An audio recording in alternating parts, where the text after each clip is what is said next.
Verbo Tuo laksa borete, in verbo Tuo. Bapak Ibu saudara-saudari terkasih, salam dalam kerahiman Tuhan. Yakinlah bahwa Yesus sangat mencintai saya, Anda dan kita semua. Seperti yang kiranya telah kita ketahui, yaitu pada Senin 1 Mei 2023 yang lalu, di Gereja Maria Ratu Damai Teluk Betung telah dilaksanakan misa pentahbisan uskup baru bagi Kuskupan Tanjung Karang, yaitu Monsinyur Vincentius Setiawan Triatmojo, atau dipanggil akrab juga sebagai Monsinyur Afin. Dalam video sebelumnya, saya telah mengajak kita untuk melihat salah satu keunikan yang mengharukan dari tahbisan uskup kali ini, yaitu adanya kehadiran para umat muslim. Bahkan di antara mereka ada yang beberapa menggunakan jilbab pada saat misa tahbisan uskup ini. Kehadiran mereka adalah dukungan bagi saudara mereka yang tidak lain adalah Monsinyur Afin. Kali ini saya mau mengajak kita untuk menyadari, mengagumi, dan kiranya menjadi inspirasi yang berbuah dalam kehidupan kita, yaitu perihal mujizat doa Rosario Bunda Maria atas tahbisan Uskup Afin. Dalam hal ini kita perlu mengetahui salah satu pengertian mujizat, bahwa mujizat bukan hanya dimengerti sekadar sebagai peristiwa spektakuler yang terjadi di luar hukum normal. Namun mujizat juga bisa dimengerti sebagai pengakuan melihat kehadiran Allah dalam salah satu peristiwa, entah peristiwa sederhana apapun, bahwa kita melihat adanya kehadiran Tuhan dalam peristiwa itu. Ini bisa kita sebut sebagai suatu mujizat dalam pengertian yang saya tawarkan ini. Dan inilah dua mujizat Rosario Bunda Maria yang terjadi di pentahbisan Uskup Tanjung Karang. Pertama, saya mau menunjukkan kepada kita bahwa tahbisan Uskup Tanjung Karang ini berlangsung di gereja yang memiliki Ratu Damai sebagai pelindungnya. Dari segi lokasi dan kapasitas, memang tampaknya gereja Ratu Damai ini yang paling tepat menjadi tempat berlangsungnya momen yang sangat penting bagi gereja, khususnya gereja Tanjung Karang. Tampaknya pelaksanaannya secara sengaja bukan berlangsung di Katedral Tanjung Karang, mengingat saat ini komplek Katedral Tanjung Karang tengah direnovasi dan ditata ulang, ada beberapa pembangunan kembali. Dan saya yakin pemilihan gereja Ratu Damai ini bukan kebetulan. Ada makna yang cukup penting yang bisa kita ambil dari pemilihan tempat ini, bahwa di gereja dengan Maria Ratu Damai sebagai pelindungnya, disitulah seorang uskup, seorang putra Maria ditahbiskan. Dan kali ini di gereja itu yang ditonjolkan adalah Ratu Damai. Maka kita bisa percaya, yakin dan percaya bahwa kedamaian yang dipancarkan lewat kehadiran saudara-saudara kita umat muslim, bahkan di antara mereka beberapa menggunakan hijab, adalah suatu bentuk kedamaian yang merupakan doa dari Maria Ratu Damai. Dan kita memang sangat merindukan kedamaian itu, terutama mengingat situasi bangsa kita akhir-akhir ini yang di beberapa tempat terjadi kebencian antar umat beragama.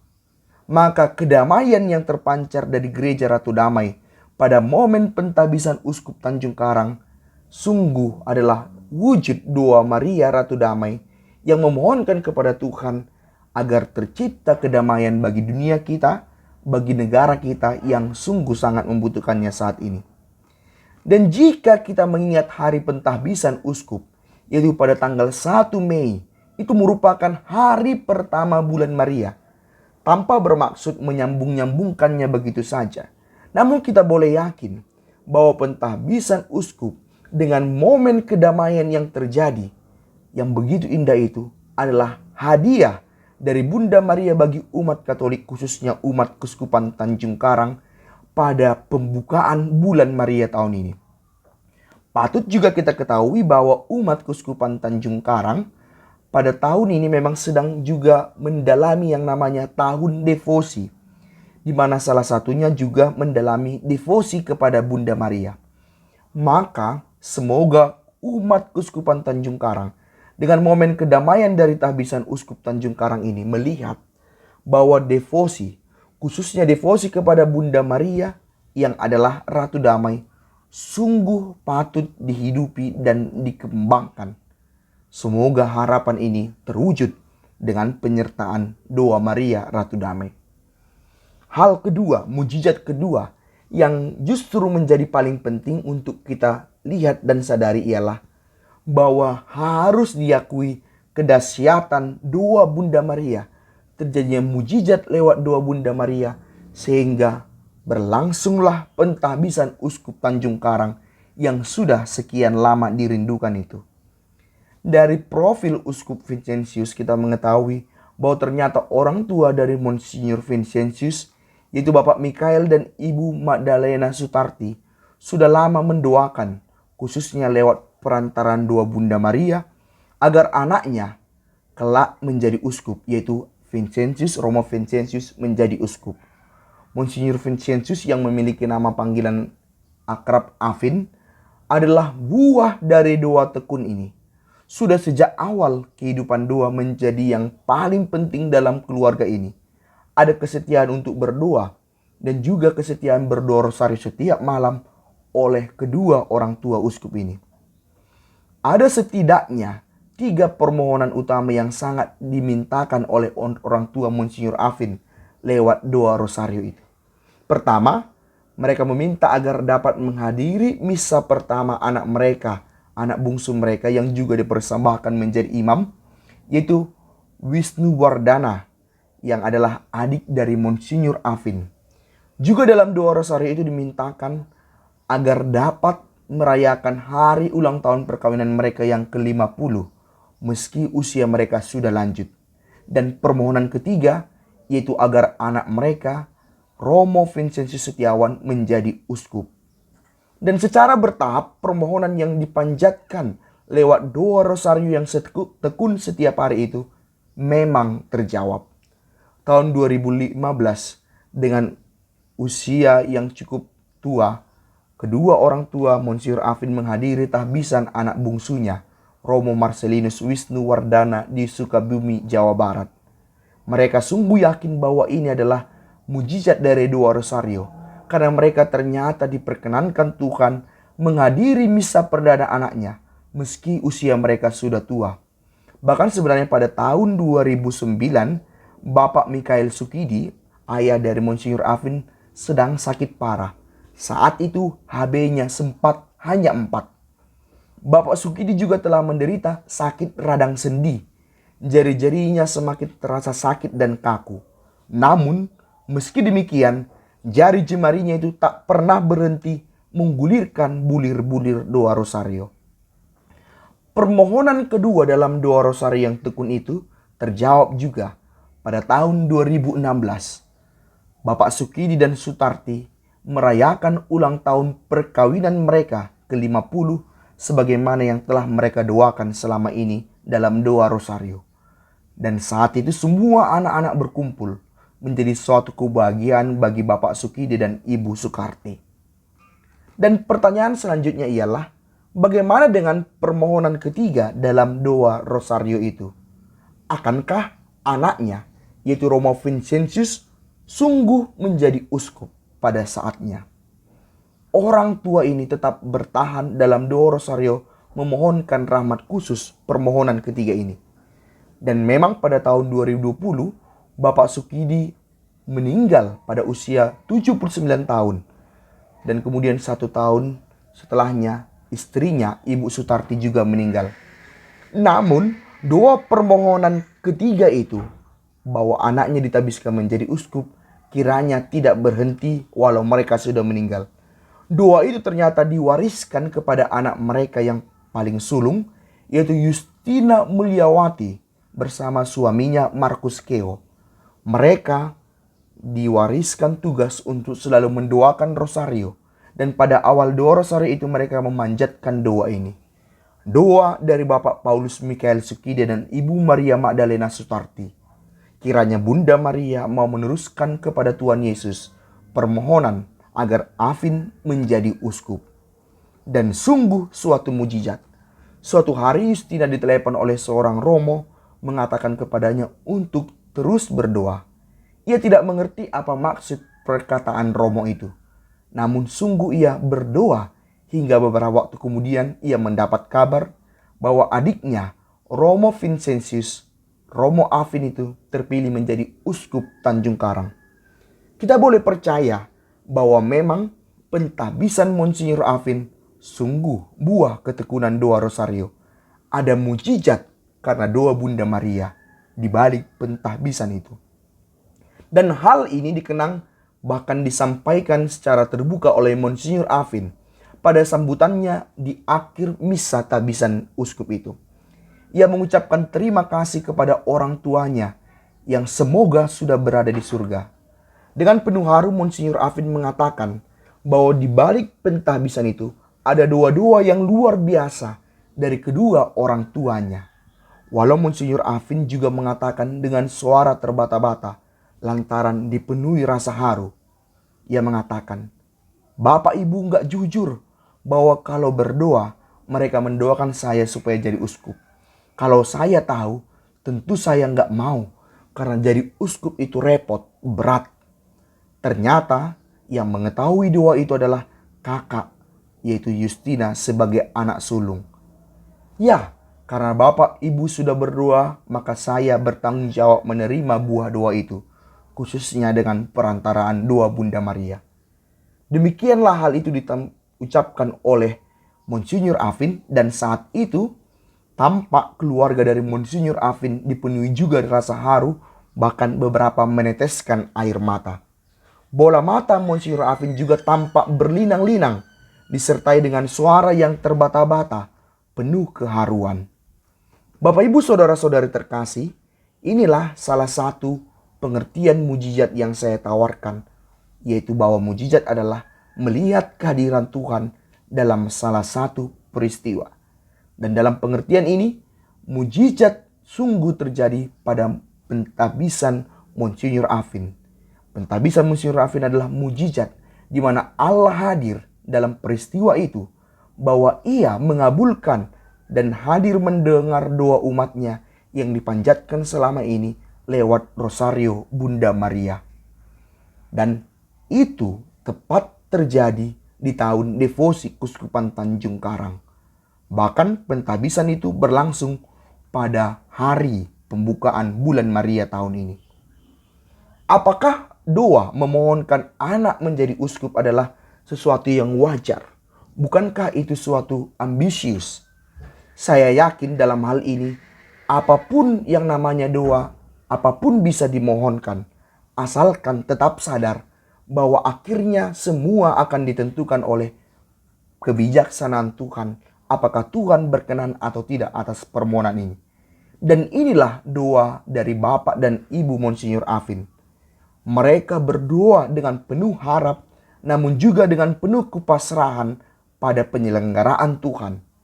Juga kita harus melihat bahwa tentu ada suatu kebaikan yang dimohonkan dalam doa dari Bapak dan Ibu Monsinyur Afin.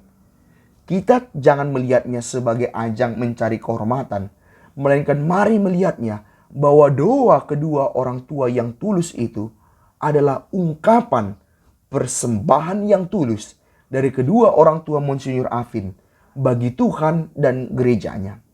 Mereka mempersembahkan anaknya untuk kebaikan gereja. Dan saya yakin adanya gerakan daya Roh Kudus yang sungguh menghidupi, menggerakkan hingga kedua orang tua ini tekun berdoa agar anaknya menjadi uskup, khususnya lewat doa Rosario. Dan bagaimana mungkin sebenarnya kedua orang tua ini yang adalah umat sederhana di pedesaan bisa terpikir untuk mendoakan hal yang besar, mendoakan adanya seorang calon uskup, kalau bukan bahwa ini adalah gerakan dari Roh Kudus. Bahwa Roh Kuduslah yang mengajari kedua orang tua ini, menggerakkan kedua orang tua ini untuk berdoa, sehingga mereka Berdoa bukan hanya bagi kebaikan keluarga mereka, tapi bagi kebaikan gereja, bahkan yang menjadi paling penting adanya seorang uskup yang dipersembahkan, yang dikorbankan bagi gereja. Pentabisan Monsinyur Afin adalah bukti bahwa doa kedua orang tuanya tidaklah salah. Bukan suatu kesombongan, bukan suatu ambisius. Buktinya, hal itu dikabulkan Tuhan. Tentu dengan ini mau tunjukkan bahwa apa yang mereka mohonkan selama ini sesuai dengan kehendak Tuhan.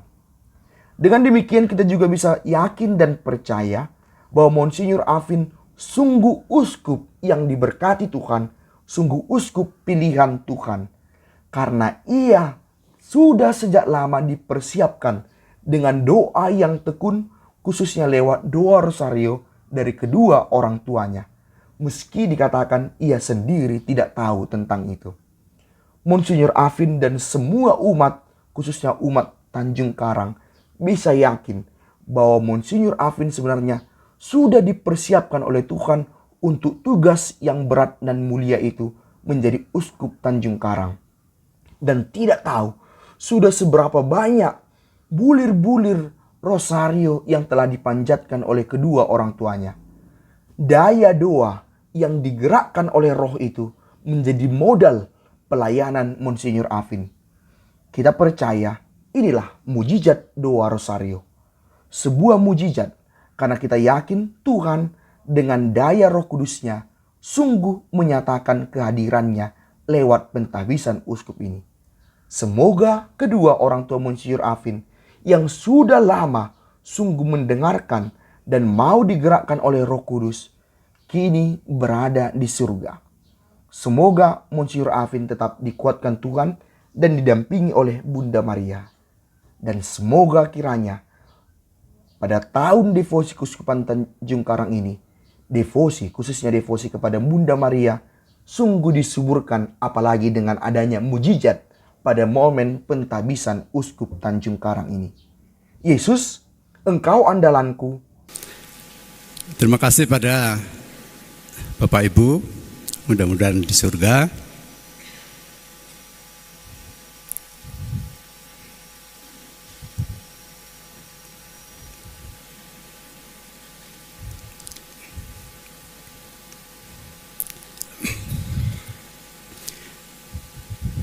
Bapak Ibu gak jujur, Bapak berdoa supaya saya jadi uskup. Ya.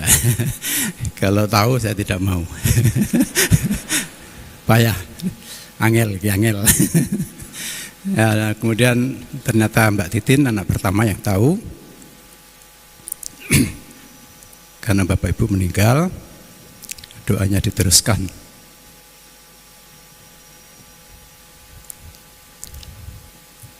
Karena yang berdoa Bapak Ibu, maka saya menerima, bertanggung jawab atas apa yang menjadi doa, terutama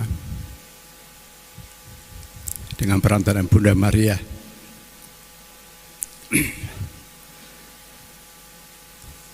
Terima kasih untuk keluarga besar yang sekarang dalam jumlah kecil hadir, karena kalau semua dikumpulkan jumlahnya 4 kampung. Pasti tidak cukup ini gereja kita, ya. Mereka sudah berdoa yang sangat mendukung. Ada banyak bule-bule saya yang berjilbab itu, adik-adik kandung ibu.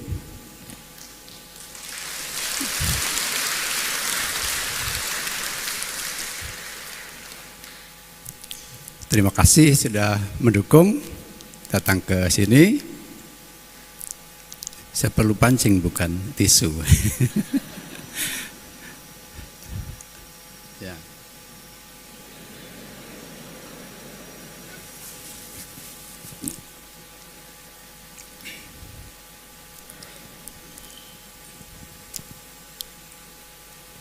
Di mana mereka? Bule-bule.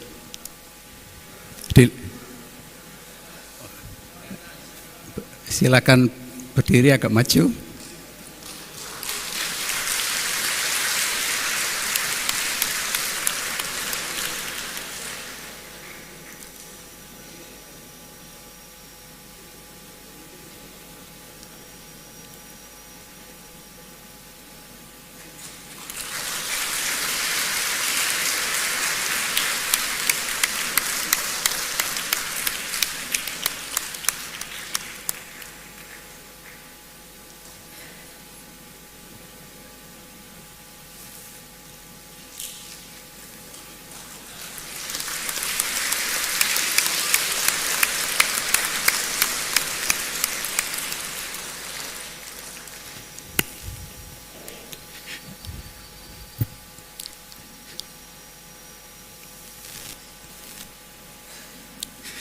Ini orang-orang yang saya sayangi sejak kecil.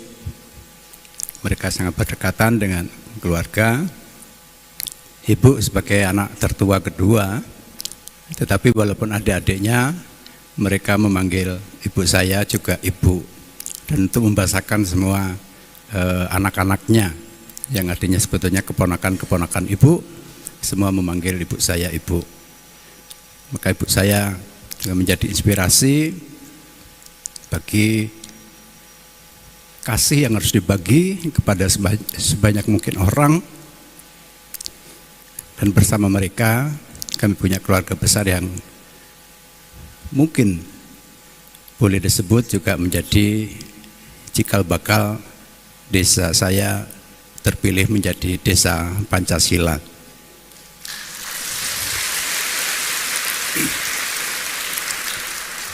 Idul Fitri, Paskah, Waisak, ya, Natal tidak cukup hanya 3 hari kalau di kampung kami, bisa 1 minggu, dan kami saling berkunjung sampai semua dikunjungi. Dan itu juga yang saya tulis dalam buku kenangan. Tapi karena sabdamu ku tebarkan jala juga. Tapi karena